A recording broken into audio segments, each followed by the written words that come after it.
Hello students, आइए अब हम पढ़ाते हैं आपको क्लास 6 की साइंस।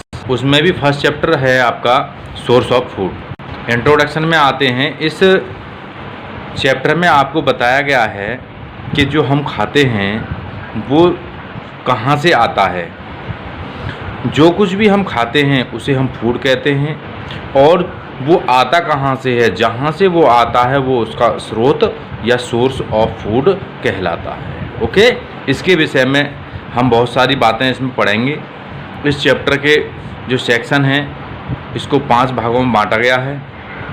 पहला दे रखा है source of food for human beings, animals and animal products, source of food for other animals, daily energy requirements of the body and the basal metabolic rate. तो इसमें ये चार्ट दे रखा है, उसमें आपको ये बताया गया है कि डेली आपके लिए कितनी एनर्जी की रिक्वायरमेंट होती है। मेंटेनेंस ऑफ फूड क्वालिटी, और अपनी फूड जो भी फूड की जो क्वालिटी है उसका मेंटेनेंस, उसका रख रखाव। ओके, सबसे पहले हम थोड़ा सा इंट्रोडक्शन ले लेते हैं। इंट्रोडक्शन की बात करते हैं इसमें। Food necessary for our life, food हमारे जीवन के लिए अति आवश्यक होता है। इट गिव अस एनर्जी, वह हमारे लिए एनर्जी देता है। फॉर मूवमेंट एंड वार्मथ, हमें घूमने के लिए, और वार्मथ कि अपने अंदर एनर्जी रखने के लिए, ऊर्जा रखने के लिए। वार्मथ का मतलब है यहाँ ऊर्जा से मतलब है। Okay, and it helps our body, यह हमारी बॉडी की भी सहायता करता है। ग्रो एंड कीप हेल्थी, हमारी बॉडी की वृद्धि और हमें स्वस्थ रखने में भी हमारी सहायता करता है। कौन? फूड, जो हम कुछ खाते हैं। Anything that people eat can be called food, जो कुछ भी लोग खाते हैं उसे हम फूड कह सकते हैं। बट लेकिन it make more sense to talk of it being only those plants and animal product people enjoy eating. देखिए, खाने के लिए तो बहुत सारी चीज़ें खाते हैं, लेकिन वो सभी फूड नहीं हो सकते। केवल प्लांट्स एंड एनिमल प्रोडक्ट ही लोग खाने में एंजॉय करते हैं, आनंद लेते हैं, वही फूड कहलाता है। ओके, खाने के लिए तो बहुत सारी चीज़ें ऐसी खाते हैं जो फूड नहीं कहलाता। We need good food because it, हमें अच्छा भोजन खाना चाहिए क्योंकि इट प्रोवाइड्स अस एनर्जी, यह हमारे लिए एनर्जी देता है, इसलिए हमारे लिए अच्छा भोजन खाना चाहिए। It helps growth and repair our body parts, यह हमारी ग्रोथ करता है। ग्रोथ का मतलब होता है वृद्धि, हमारे शरीर में वृद्धि करता है, और रिपेयर ऑफ बॉडी पार्ट्स, और बॉडी के पार्ट्स को रिपेयर करता है। Regulate growth and the normal functioning of the body, body के जो नॉर्मल फंक्शन होते हैं, कार्य होते हैं उनको, और ग्रोथ को, हमारी को नियंत्रित करता है। रेगुलेट्स का मतलब होता है नियंत्रित करना। इट प्रोटेक्ट्स, यह सुरक्षा रखता है, सुरक्षा करता है या बचाता है। द बॉडी अगेंस्ट डिसीजेज, बीमारियों से हमारी बॉडी को बचाता है। इसीलिए तो आपने देखा होगा डॉक्टर साहब जब हम कोई बीमार पड़ जाते हैं तो कहते हैं कि सेब खाना, फल खाना, या फिर हरी सब्जियां खाना। उनसे बहुत सारी विटामिन्स, बहुत सारी प्रोटीन्स और बहुत सारे कार्बोहाइड्रेट इस प्रकार के भोजन से, अच्छे भोजन से मिलती हैं। ओके, अब हम नेक्स्ट पे आते हैं sources of food. Sources of food for human beings, यानी मनुष्यों के लिए जो भोजन मिलता है उसका सोर्स क्या है, उसके विषय में हम आपको बताएंगे। Plants and animal are the main source of food of for people, मनुष्यों के लिए प्लांट्स और एनिमल एक मुख्य स्रोत हैं। प्लांट्स से सबसे अधिक तो हमें भोजन मिलता है। Also plants are called primary source of food, देखिए प्लांट्स के लिए प्राइमरी सोर्स कहा गया है, प्राथमिक सोर्स बताया गया है।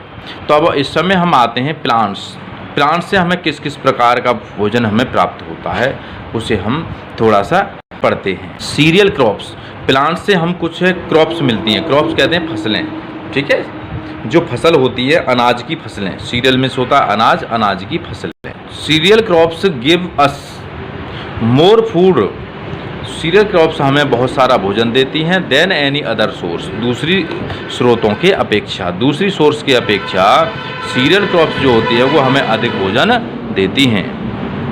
थ्रू आउट ह्यूमन हिस्ट्री, पूरी ह्यूमन की हिस्ट्री में they have been most important of all types of food, सभी प्रकार के भोजन ही बहुत महत्वपूर्ण होते हैं।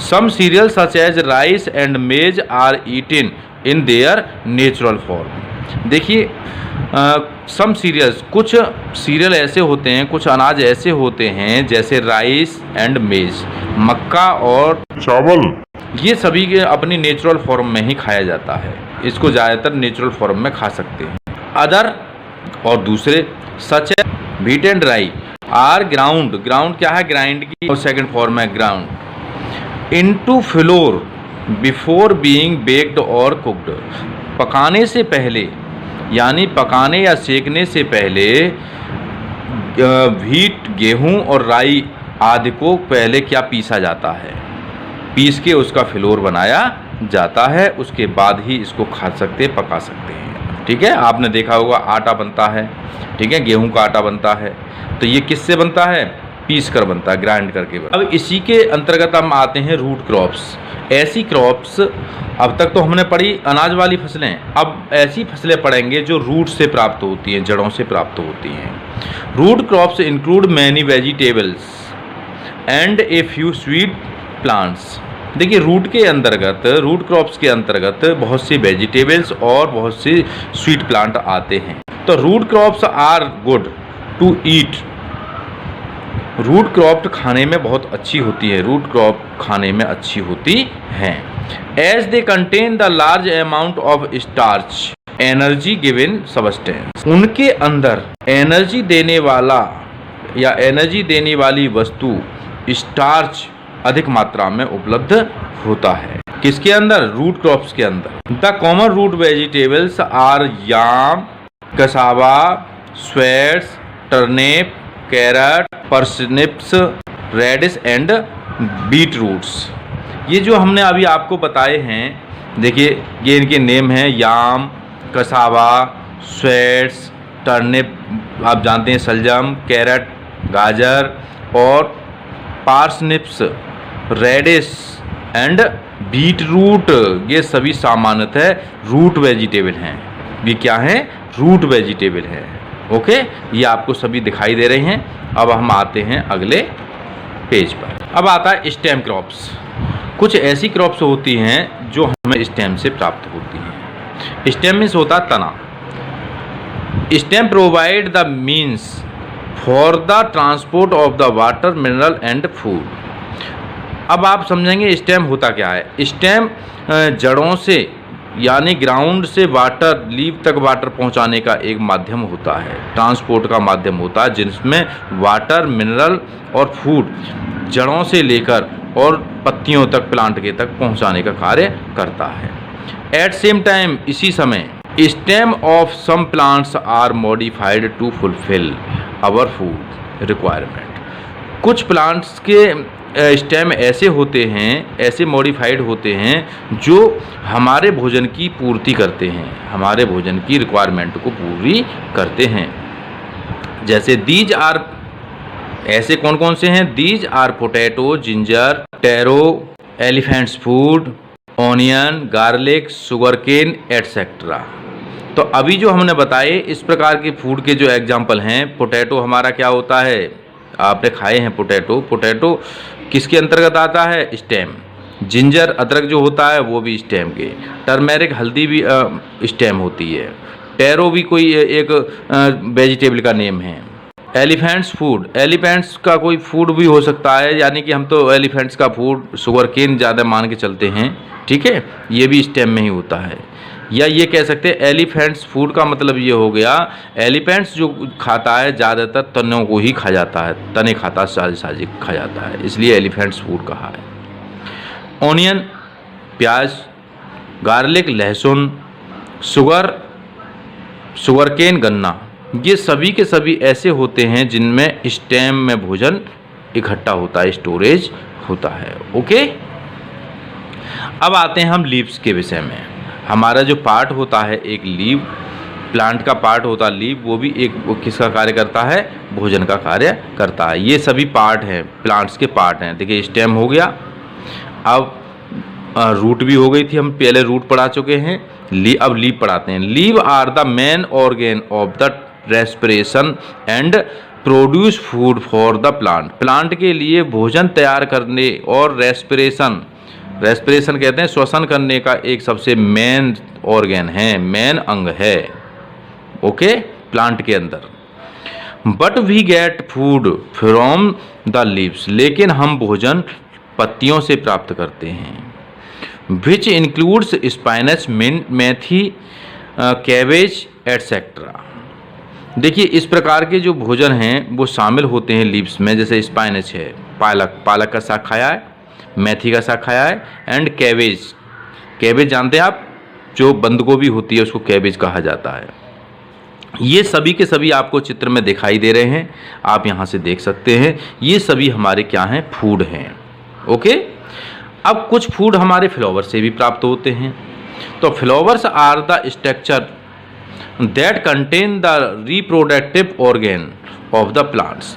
ये भी एक प्लांट्स का एक पार्ट होता है, रिप्रोडक्टिव पार्ट होता है, जो इसको पुनरुत्पाद कराता है, यानी कि दूसरे प्लांट को पुनरुत्पादन का मतलब होता है दोबारा से उसको पैदा करने का पार्ट होता है, ठीक, फ्लावर, उसी से सीड वगैरह बनते हैं।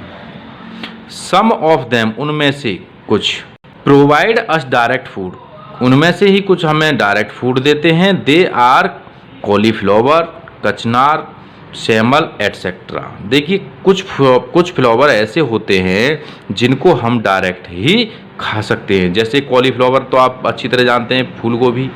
एक कचनार का भी फूल होता है जिसको भी, उसकी भी सब्जी बनाई जाती है।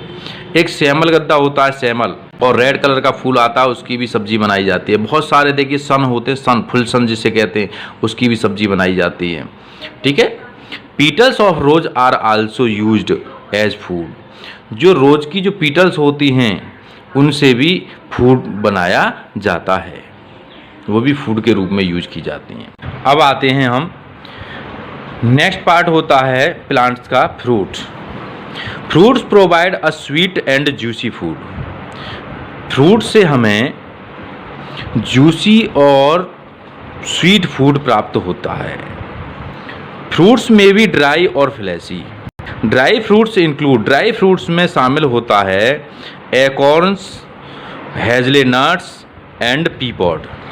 यानी कि ये क्या है, एकॉर्न कहते हैं बांझफल, यानी कि बबूल जैसा होता है, बबूल का फल, या और हेज़लनट का मतलब होता है पहाड़ी बादाम, एंड पीपॉड आप जानते हैं मटर फल या मटर की फली। इस तरीके से fleshy fruits include grapes, potatoes, berries, plum, peaches etcetera.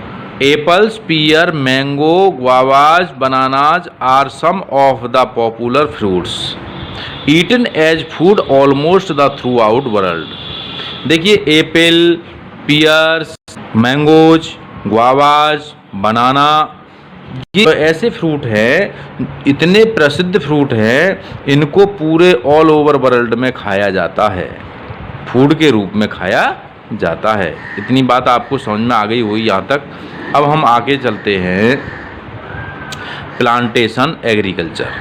ये हमारी फूड की बात हो गई फिनिश। अब आगे आते हैं प्लांटेशन एग्रीकल्चर। प्लांटेशन एग्रीकल्चर क्या होता है, जैसे बागवानी, प्लांटेशन का मतलब होता है प्लांट जो लगाए जाते हैं वो वाली। तो plantation agriculture is carried over purely for food purpose. ये अधिकतर प्योरली यानी पूरी तरह किसके लिए लगाई जाती है, फूड पर्पस से लगाई जाती है। जो बागवान होते हैं, बाग लगाए जाते हैं, किसी भी चीज़ के प्लांटेशन किए जाते हैं वो फूड के पर्पस से किए जाते हैं। जैसे मैंगो का आपने देखा होगा, गुआवा का देखा होगा, बेर का देखा होगा, आपने कुछ देखे बड़े बड़े पेड़, जामुन देखे होंगे, बेल पत्थर देखे होंगे, इनके बाग के बाग पूरे लगाए जाते हैं, वहीं से ये सब फूड हमारे लिए आते हैं। The crops under plantation agriculture include T, coffee, orange, coconut, mango etcetera. तो इन्होंने ये बताया है कि द क्रॉप्स, ऐसी क्रॉप्स प्लांटेशन एग्रीकल्चर के अंतर्गत आती हैं, जैसे टी है, चाय की पत्ती आती है, कॉफ़ी आती है, इसका भी प्लांटेशन किया जाता है। ऑरेंज जो होते हैं, संतरे होते हैं, कोकोनट होते हैं, या हमारे यहाँ मैंगो पाए जाते हैं, या मान के चलिए गुआवा पाए जाते हैं, ये सभी के सभी जो प्राप्त होते हैं ये प्लांटेशन एग्रीकल्चर के तहत प्राप्त होते हैं। ओके, अब हम नेक्स्ट आते हैं एनिमल्स एंड एनिमल प्रोडक्ट्स। अब तक हमने प्लांट्स के प्रोडक्ट देखे, ऐसा हमने सोर्स पढ़े, प्लांट सोर्स पढ़ा। अब हम पढ़ते हैं एनिमल स्रोत। आइए, animal product are the other main source of the food, ये फूड के दूसरे स्रोत, मुख्य स्रोत होते हैं। These product have a wide range at detailed below, इनके विषय में, इनके प्रोडक्ट के विषय, इनकी प्रोडक्ट की बहुत वाइड रेंज है, यानी बहुत विस्तारित रेंज है। इसे हम नीचे निम्नलिखित पढ़ेंगे, या नीचे दी हुई है वहाँ पर पढ़ेंगे। नंबर 1 आता है लाइव स्टॉक। लाइव स्टॉक कहते हैं हम पशुधन, समझे, या उपयोगी, हम उपयोगी पशु भी कह सकते हैं, पशुधन भी कह सकते हैं, उपयोगी पशु भी कह सकते हैं। अब आते हैं हम animals like cow and buffalo are most important livestock in India. गाय और बफेलो हमारे भारत में सबसे उपयोगी जानवर हैं। They primarily provide us milk which is perfect natural diet. वे सबसे पहले प्राथमिक, प्राइमरीली कहते हैं प्राथमिक, दे प्राइमरीली प्रोवाइड, हमें सबसे प्राथमिक रूप में दूध देते हैं। विच इज परफेक्ट नेचुरल डाइट, जो कि परफेक्ट डाइट होती है, बिल्कुल सही डाइट होती है। अब आती है सीप and goat. Sheep and goats provide us meat. Sheep और गोट से हमें मीट मिलती है, मिल्क मिलता है, एंड बूल भी मिलती है। यानी कि जो हम पढ़ रहे हैं, आपको पता है सीप से हमारे लिए देखिए बूल भी मिलती है। गोट और सीप एक ही साइज की होती हैं, ओके, और इनसे मीट, मिल्क और बूल प्राप्त करते हैं। Goats are commonly known as poor man's cow, और गॉड के लिए हम पुअर मैन की गाय भी कहते हैं, या गरीबों की गाय भी कहलाती है। अब आती है poultry. The term poultry refer to the birds. जो पोल्ट्री का जो टर्म है ये बर्ड्स के लिए यूज किया जाता है। लाइक चिकन कहते हैं हैन के बच्चे को, ducks, geese, swans, pigeons, quail, pheasant and turkeys. ये जो हमने बर्ड्स बताई है, इनको पालने और इनके द्वारा प्राप्त होने वाले भोजन के विषय में हम इसमें जानकारी आपको दे रहे हैं। अब आइए, poultry farming deals with the rearing these birds for eggs and meat. Poultry farming में इनको एग और मीट के लिए पाला जाता है या रखा जाता है। Poultry products like eggs are rich source of animals protein and right kind of fat for good है। देखिए ये बता रहे हैं पोल्ट्री प्रोडक्ट्स, पोल्ट्री के प्रोडक्ट लाइक एग जो होते हैं आर रिच, अधिक मात्रा होती है, source of animal protein, animal protein की, जो पोल्ट्री के जो एग होते हैं उनके अंदर प्रोटीन की अधिक मात्रा होती है। A right kind of fat for good health, अच्छी हेल्थ के लिए फैट की भी पूर्ति करती है। अब आता है फिशरी। फिशरी का मतलब होता है मछली से संबंध होता है। From pre historic times fish have been used as protein rich diet for human beings. देखिए पुराने समय से ही हम क्या करते हैं, फिश के जो भोजन के लिए प्रोटीन रिच डाइट के रूप में लोग खाते हैं इसको, ह्यूमन इसका यूज करते हैं। पर्टिकुलरली खास तरह those living in coastal areas.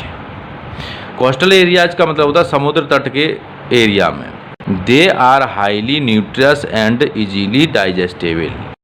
वे क्या होते हैं, ये जो भोजन होते हैं, फिशरी के जो भोजन होते हैं या फिश वगैरह होती हैं, वो बहुत ही न्यूट्रियस, पौष्टिक होते हैं, एंड इजीली डाइजेस्टिव, और आसानी से पचने वाले होते हैं। Shark liver oil and cod liver oil are natural source of vitamin A and D.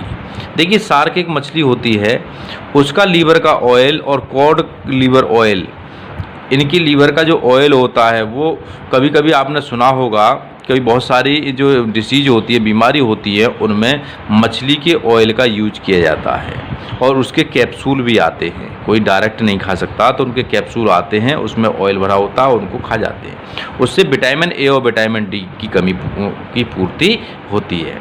Okay.